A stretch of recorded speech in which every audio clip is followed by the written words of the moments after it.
Kuncinya kalau saudara mau jadi orang tua yang bisa meneruskan warisan iman kepada anak-anak saudara, jadilah teladan. Saudara perhatikan enggak orang tua yang ngomong sama anaknya jangan ngerokok ya. Ngomongnya sambil kebal-kebul. Jangan judi ya. Tapi terus anaknya ngelihat dia judi. Hidup benar ya, tapi anaknya ngelihat dia hidupnya berantakan kacau balau. Menurut saudara kemungkinan besar yang ditangkap anaknya yang baik atau yang tidak? Yang tidak. Ajarannya mungkin benar. Tetapi teladan hidupnya itu yang ditangkap oleh anak-anaknya. Karena itu kalau saudara mau di dalam keluarga saudara, anak-anak saudara jadi anak-anak yang cinta Tuhan, dimulai dalam hidupmu, jadilah pribadi yang cinta Tuhan.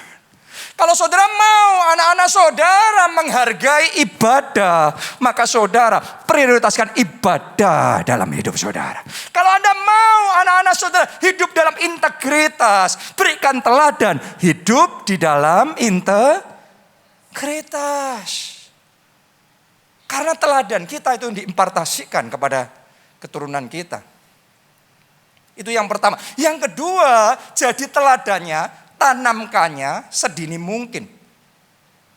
2 Timotius 3 ayat 14 sampai 15. Saya rasa ayat 15 saja.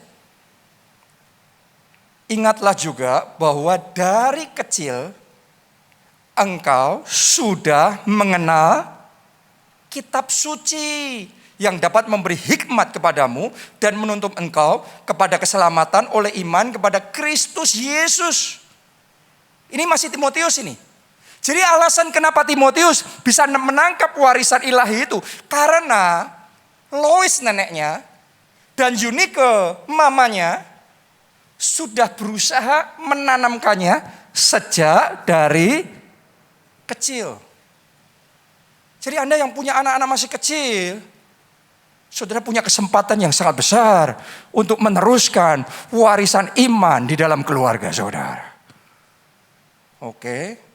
Termasuk kita sebagai anak-anak rohani, sejak kita mengenal Yesus, Anda sudah jadi kandidat yang siap menerima warisan ilahi yang daripada Tuhan.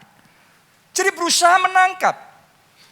Saudara harus ngerti, di gereja kita ini ada warisan ilahi yang luar biasa. Warisan rohani yang luar biasa. Saya berdoa sebagai anak-anak rohani, Anda bisa menangkapnya. Warisan ini Anda bisa menangkapnya. Urapan Tuhan ini Anda bisa menangkapnya. Oke? Roh yang menyala-nyala, yang berkobar-kobar, Anda bisa menangkapnya dalam hidup saudara. Saya sendiri secara pribadi, saya belajar gimana menerima warisan rohani. Karena ini gak gampang. Ini harus terjadinya secara rohani juga. Saya ini anak pendeta. Bapak saya Pak Obaja. Tapi saya perhatikan banyak teman-teman saya sesama anak pendeta tidak berhasil menerima warisan ilahi dari bapaknya. Saudara perhatikan gak? Pernah kenal gak? Dan pernah dengar nggak ada anak-anak pendeta yang hidupnya malah kacau balau, berantakan.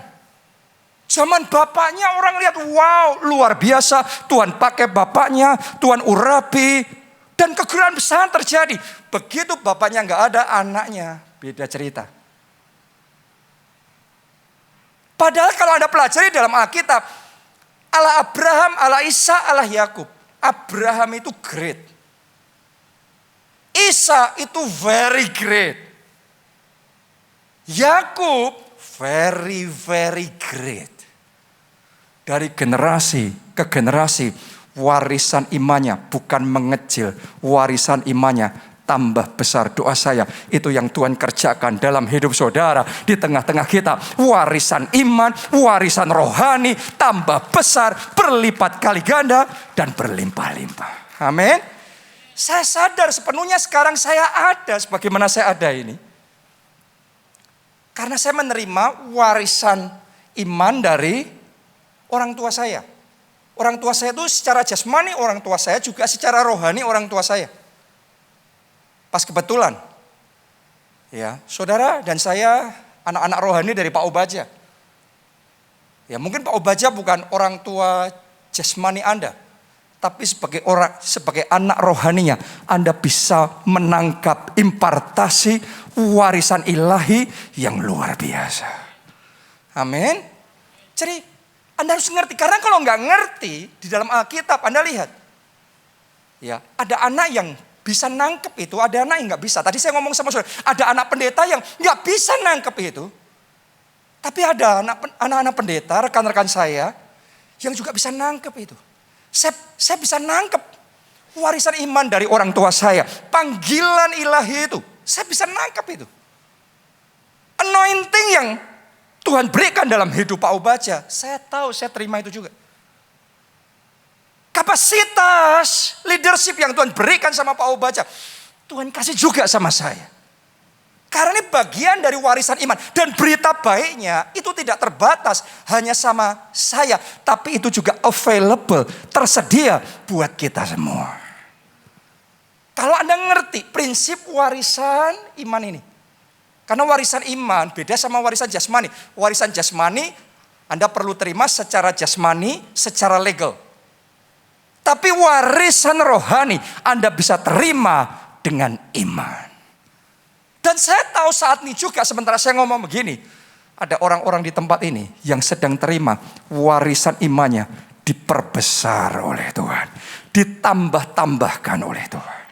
Nanti di bagian akhir dari khotbah ini, saya mau lepaskan satu doa buat saudara. Dan saya tahu ada blessing spesial yang Tuhan akan lepaskan atas hidup kita. Sudah tahu nggak, tadi pagi saya bangun, saya doa, Tuhan cuma bicaranya satu. Miracles. Miracles. Oke, saya terima itu. Saya datang dan jadwal saya memang, saya khotbah mulai yang ibadah jam berapa ini? Jam 12. Ibadah jam 12 ini. Saya datang tadi, sebelum naik ke sini, tiba-tiba ada seseorang yang menemui saya. Dan tiba-tiba dia menyampaikan sesuatu yang membuat saya kaget. Karena berapa waktu ini saya perlu ganti mobil saya. Mobil saya sudah umurnya tua sekali. Ya, perlu diganti karena saya banyak ke luar kota. Dan kalau mobil di perjalanan gak sehat, maka kita ngalami kendala-kendala juga di jalan. Akhirnya saya ambil keputusan untuk ganti. Tapi tadi sebelum saya khotbah di sini, orang itu ngomong sama saya, dia disuruh Tuhan ganti mobil saya. Persis yang saya mau apa, itu yang diganti persis. Saya mau ngomong begini sama saudara. Anda semua jadi saksinya. Di gereja kita ini sangat banyak orang-orang yang terima mujizat. Demi mujizat. Demi mujizat. Dan hari ini itu Anda harus sadar. Ini bagian dari warisan rohani di gereja kita. Saya berdoa Anda bukan hanya mendengar kesaksian. Terima ini dalam nama Yesus. Terima ini dalam nama Yesus. Terima ini dalam nama Tuhan Yesus. Anda akan melihat, Anda akan mengalami perbuatan-perbuatan Tuhan yang ajaib. Ajaib. Dan itu yang kayak gitu mungkin buat saudara kayak asing. Tapi saya mau ngomong sama saudara, yang kayak gitu, kesaksian kayak gitu tadi, dalam hidup saya, itu terus menerus. Tidak pernah berhenti. Saya bisa ceritakan lagi, dan ceritakan lagi, dan ceritakan lagi. Ada hal yang Tuhan kerjakan, bahkan saya belum bisa cerita sama saudara, tapi Tuhan sudah kerjakan. Angkat dua tangan saudara. Terima blessing dalam nama Yesus. Terima blessing dalam nama Yesus. Amin. Ini bagian dari warisan rohani yang available di gereja kita. Anda nangkep spiritnya. Anda melihat bagaimana Tuhan berkarya dalam hidup saudara. Yang kedua, warisan yang kedua adalah warisan kedisiplinan. Saya berdoa khotbah waktu kita masih bisa untuk saya bagikan poin-poin yang ada ya. Amsal 13 ayat 24, siapa tidak menggunakan tongkat benci kepada anaknya, tetapi siapa mengasihi anaknya menghajar dia pada waktunya. Jadi Anda harus ngerti ada warisan yang diterima melalui kedisiplinan. Kita semua sebagai anak suka nggak didisiplin, dihajar? Nggak ada yang suka. Tapi kita harus sadar ada hikmat tertentu, pelajaran tertentu yang hanya bisa meresap masuk dalam hidup kita kalau kita dihajar. Tanpa hajaran, tanpa didikan, kita akan melewatkan pelajaran-pelajaran hikmat-hikmat yang berharga yang harusnya bisa kita masukkan dalam diri kita. Butuh didikan, butuh hajaran. Makanya kalau saudara punya anak, tapi saudara tidak pernah mendidik, menghajar, Anda sedang merugikan anak Anda sendiri. Kita baca 1 Raja-Raja 1 ayat 6. Selama hidup Adonia, Adonia ini anaknya Raja Daud. Anak raja ya. Ayahnya yaitu Daud belum pernah menegur dia dengan ucapan, mengapa engkau berbuat begitu? Sampai situ aja bacaan kita.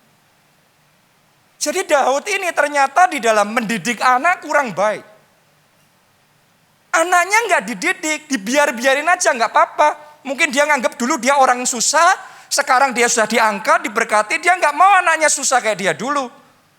Padahal yang membuat dia jadi hebat seperti itu karena dia banyak kesusahannya. Banyak hajaran dan proses yang harus dia lalui. Gara-gara dia mau anaknya gampang, akhirnya Adonia setelah dewasa rusak hidupnya. Saya nggak punya waktu banyak cerita sama saudara, tapi Adonia ini nggak kacau balau dalam hidupnya. Setelah dewasa kenapa? Tidak dihajar, tidak dididik. Tapi didik beda sama emosi yang sekedar main kasar loh ya. Butuh dua, didikan itu harus dilakukan dengan apa? Kasih. Jadi ada didikan, ada kasih. Kalau Anda serba main hajar saja, Anda akan menimbulkan pahit hati, dendam dalam hati anak saudara. Jangan lakukan itu. Salah di hadapan Tuhan. Didik anak saudara, tapi dengan kasih. Kenapa? Hanya dengan cara seperti itu. Ada warisan rohani yang kita bisa impartasikan. Saya masih ingat waktu saya kecil, saya juga dididik, didisiplin oleh orang tua saya. Tidak diragukan mereka sayang sama saya, papa mama saya. Tapi waktu saya bandelnya luar biasa, saya masih ingat, papa saya itu jarang marah. Tapi waktu itu dia marah besar, saya ketakutan luar biasa. Saya kunci kamar, saya sembunyi di bawah ranjang. Waktu saya masih kecil. Wah, tapi dia haruskan buka pintu. Saya gemetar saudaraku, saya buka pintu dan di situ saya menerima didikan. Tapi didikan itu yang membentuk saya. Waktu saya terima didikan itu saya menangis. Tapi tangisan itu yang ikut memproses, ikut mendidik saya jadi seperti sekarang. Kenapa? Didikan. Mendatangkan kebaikan. Oke, saya masih ingat waktu saya remaja, saya kan anak pendeta. Ya. Terus kemudian di gereja saya bermasalah dengan satu leader di gereja kita, satu leader senior di gereja kita. Saya ngerasa anak pendeta kan, lapor sama bapaknya. Saya pikir saya bakal dibela. Tapi papa saya ngomong, selesaiin masalahmu. Dia ajarin saya nyelesain masalah gimana, tapi dia tidak ambil alih masalah saya. Saya dibiarin nyelesain masalah saya, walaupun dia pantau, walaupun dia kasih tahu, dia kasih arahan, dia ajari saya. Tapi dia biarkan saya nyelesain masalah saya sendiri. Jadi sekarang dalam hidup saya tahu gimana untuk handle masalah. Kenapa? Sejak kecil saya sudah belajar untuk menyelesaikan masalah. Nggak selalu di take over sama orang tua. Tahu jadi, no. Waktu saya kembali dari sekolah Alkitab, Yang dilakukan Pak Obaja adalah mengutus saya dari Solo waktu itu, merintis gereja di Jogja, sendirian. Saya mau ngomong sama saudara, saya bersyukur dengan semua pengalaman itu. Walaupun banyak enggak mudahnya, banyak masalahnya. Di Solo saya enak, semuanya tersedia, semuanya baik. Tapi di Jogja saya ngalami banyak kendala, banyak masalah. Secara keuangan juga ngalami masa yang susah. Saya sempat ngalami masa di Jogja saya nggak punya uang untuk makan. Dompet saya cuma ada 2.000 rupiah. Pada waktu itu bingung mau makan apa. Ya sudah, saya pikir malam itu saya nggak makan. Tapi puji Tuhan ada jemaat yang telepon, Pak Jonathan ada waktu enggak? Kalau ada, saya mau ajak keluar makan. Biasanya saya ngomong sibuk. Tapi waktu saya ngomong, ada waktu.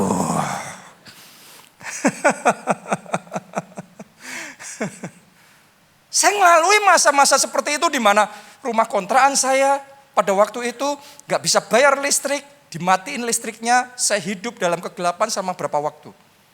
Telepon dimatiin berapa waktu. Jadi saya diizinkan melalui masa didikan. Tapi semua masa didikan itu yang membentuk saya, yang menempa saya. Hanya melalui didikan kita bisa jadi tangguh. Tanpa didikan kita hanya akan menghasilkan anak-anak yang lembek. Anak-anak yang manja, yang gak bisa apa-apa, taunya enak. Karena itu kalau kita mau dalam keluarga kita, ada warisan yang luar biasa yang diimpartasikan. Didikan gak boleh ditinggalkan. Tapi didikan disertai dengan apa? Kasih. Itu sebabnya saudara sebagai anak-anak rohani yang sekarang sedang diproses oleh Tuhan, dididik oleh Tuhan. Walaupun kita menangis penuh dengan cucuran air mata, tapi naikkan ucapan syukur. Karena saudara tahu Allah turut bekerja dalam segala perkara, mendatangkan kebaikan. Oh, tepuk tangannya buat Tuhan kita yang mendidik kita, yang memberikan yang terbaik di dalam hidup kita.